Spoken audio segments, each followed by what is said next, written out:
ይሄኛው ቁርአን ይሐፍዝልኝ እቺኛይቱ ግን እንዲህ አይነት ሙያ ትማር ይላል ተማር አንቃወም አስፈላጊ ነው ግን ሴቷ ዲን ካላወቀች እኮ ዲኑ ይጠፋል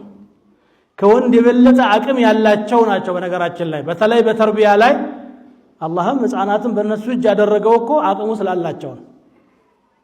ታንተ አንድ ቀን እንኳን የእናትን ሚና ልጫወት ብትል والله الذي لا اله غيره አትችልም ግማሽ ቀን ምናልባትም ልጁን ኮርኩሞ ልገለው ትችላለህ እሷ ግን ሌት ተነስታ ቀን ተነስታ ብራ መከራይታ ሲበሳጭ ሲወድቅ ሲነሳ ሲያለቅስ አቅፋ ሰማ አትሰለችም የተለየ አቅም አለ ማለት ነው ይሄንን አቅም ግን ለተርቢያ እንድትጠቀመው ጥሩ የሆነ የዲን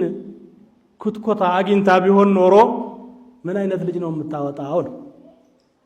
ሱሐቦች እኮ ያን ሁሉ ታቢዒ ያወጡልን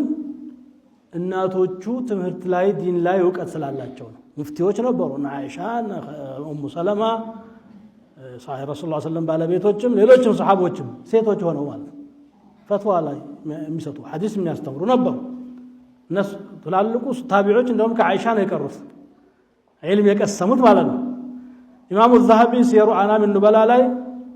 ስለ አይሻ ሲናገሩ ምን ይላሉ اعلم نساء هذه الامه على الاطلاق ይላሉ በዚህ ኡመት ውስጥ በእውቀት እሷን የደረሰ የለም ነው የሚሉት ስለዚህ ጾታው አይደለም የሚጎዳው የኛ አስተሳሰብ የተዛባ ሲሆን ነው እህቶቻችን ልጆቻችን ላይ በጣም ጥሩ የሆነ ትጋት ሊኖርንና